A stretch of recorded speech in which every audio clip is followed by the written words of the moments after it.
Buenas tardes, soy Xavier Moisset, neurólogo que trabaja en Francia, y me interesan especialmente las cefaleas.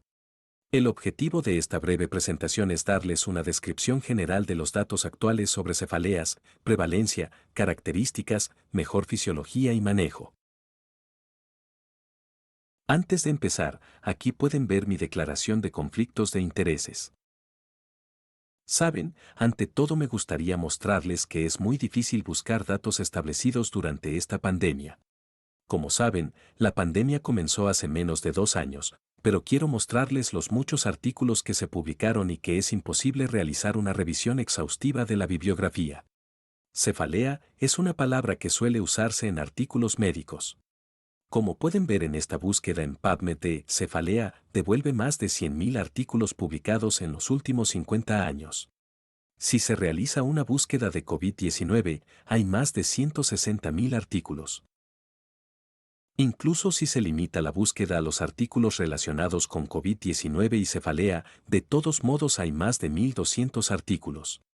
Por lo tanto, la presentación no puede ser exhaustiva, y me disculpo si pasé por alto un estudio importante. He elegido una mentalidad que se centra en 54 artículos publicados durante el primer semestre de la pandemia. La prevalencia combinada de cefaleas durante la COVID-19 fue de alrededor de 15%. La mayoría de los artículos provenían de Asia y, en especial, China, y como pueden ver, la cifra bruta muestra algunos valores atípicos de otras partes del mundo. Pueden ver que la prevalencia es mucho más alta en Europa y Amiadachea. Por tanto, podemos preguntarnos si este es el caso con otras cefaleas. Datos de la carga global del estudio de negocios nos ayudan a responder a esta pregunta. Como se muestra claramente en este mapa, la prevalencia de migrañas es más baja en China en comparación con todos los demás países del mundo. Otro punto que puede explicar la variación en la prevalencia de cefaleas es la edad y el sexo. En efecto, las cefaleas y migrañas son más prevalentes en mujeres de mediana edad. Por tanto, es importante tener la edad, el sexo y el área geográfica en cuenta al hablar sobre cefaleas durante la pandemia de COVID-19. En este estudio de gran tamaño realizado en Europa con mayoría de mujeres de mediana edad, la prevalencia de cefalea fue de 70%. Y como pueden ver en la última columna, la prevalencia fue más baja entre personas de más edad. Otro estudio europeo de menor tamaño pero sobre pacientes consecutivos en relación con la prevalencia de 59% de cefaleas de aparición reciente durante la infección. Este fue uno de los primeros estudios que mostró que las cefaleas nunca se asociaron con la gravedad de la enfermedad, como pueden ver.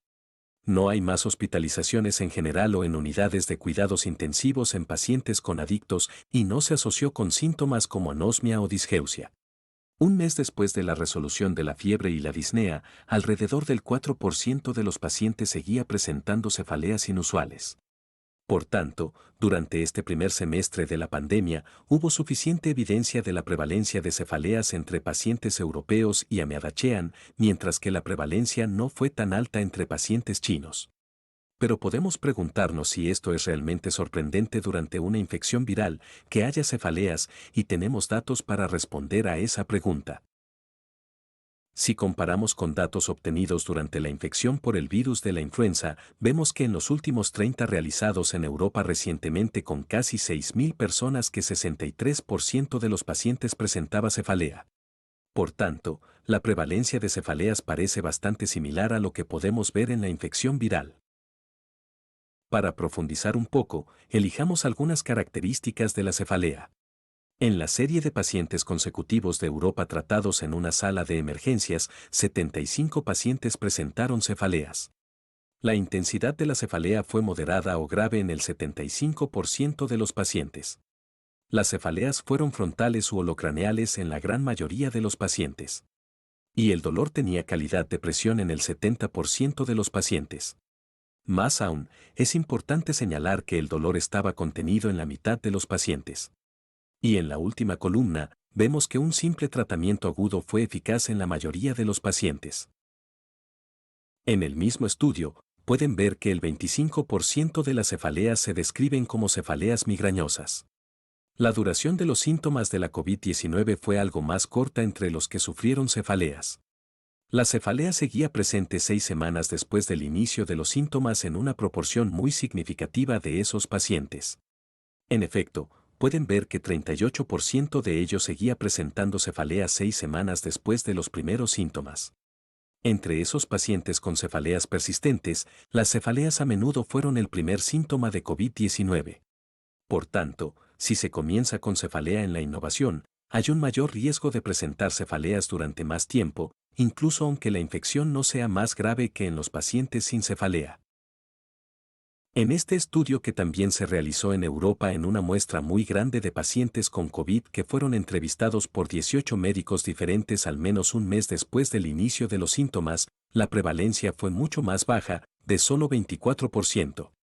Y no hay un motivo evidente para dicha diferencia, ya que el estudio se realizó durante el mismo periodo de tiempo, en la misma zona geográfica y con una metodología similar. No obstante, la descripción de la población mundial no se da, por tanto, no es posible decir si alguna característica demográfica puede explicar al menos en parte esta baja prevalencia. Entre los pacientes con cefalea, la mayoría fueron mujeres de mediana edad, y la cefalea fue el conflicto del primer síntoma. Este estudio confirma que las características de dolor que ya vemos en el dolor suelen ser frontal y bilateral con calidad de presión. La fotofobia y fonofobia están presentes en un tercio de los pacientes. La mediana de duración del dolor fue 7 días, pero una proporción significativa de pacientes presenta cefalea persistente un mes o más después. Pueden ver 13% en la historia. Y nuevamente, no fue más peligroso tener cefalea durante esta infección, no hubo hospitalizaciones más frecuentes entre los pacientes con cefaleas. Si tratamos de clasificar estas cefaleas, prefiero recordar la Clasificación Internacional de Trastornos de Cefalea. El código más evidente para clasificar esta cefalea sería el 9, cefalea atribuida a infección. Y más precisamente, podemos ver cefalea aguda atribuida a infección viral sistémica. Pero algunos otros códigos son posibles, según el momento de aparición de la cefalea, y todos los hallazgos puede ser simplemente una exacerbación de una cefalea primaria anterior. También puede ser cefalea por tos primaria o cefalea, y podemos usar hipoxia. Hablaremos después de las cefaleas secundarias y sobre posibles nuevos porcentajes diarios de cefalea. En este estudio, realizado también en Europa, en España, pacientes hospitalizados con COVID-19 fueron evaluados nuevamente 7 meses después de los síntomas iniciales. Y fueron comparados pacientes con COVID-19 de la misma edad y sexo que fueron equiparados como controles. Y como pueden ver, los pacientes con cefaleas iniciales tuvieron más probabilidades de presentar cefalea de tipo TENS en el 7 meses después. Por tanto, esta cefalea persistente, esta nueva cefalea diaria persistente. ¿Cómo podemos definir esa clase como exclusiva del coronavirus? En primer lugar, ¿qué es esta nueva cefalea diaria persistente? Según la definición, es una cefalea persistente cuyo inicio se recuerda claramente y que está presente durante más de 3 meses. Por tanto, una vez que la infección termina, solo hay cefaleas persistentes que se ajustan a esta definición y las nuevas cefaleas diarias persistentes, algo nuevo.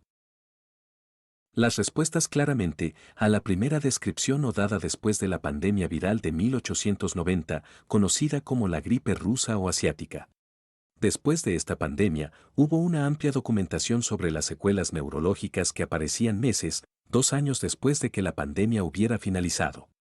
A eso se lo llamó neurastenia, y muchos pacientes informaron cefalea persistente en este síndrome posterior a la infección, así que no es infrecuente que un virus provoque cefaleas persistentes. Con respecto a la mejor fisiología de estas cefaleas, se desconoce la fisiopatología exacta, y varios factores pueden explicar la cefalea. Las cefaleas agudas pueden deberse al síndrome de liberación de citocinas que existe al principio de la infección, y varios estudios han mostrado la correlación entre el nivel de citocinas y las cefaleas. Se ha demostrado en la RM que algunos pacientes tienen inflamación meningea, y eso probablemente sea lo que ocurre en pacientes con cefalea.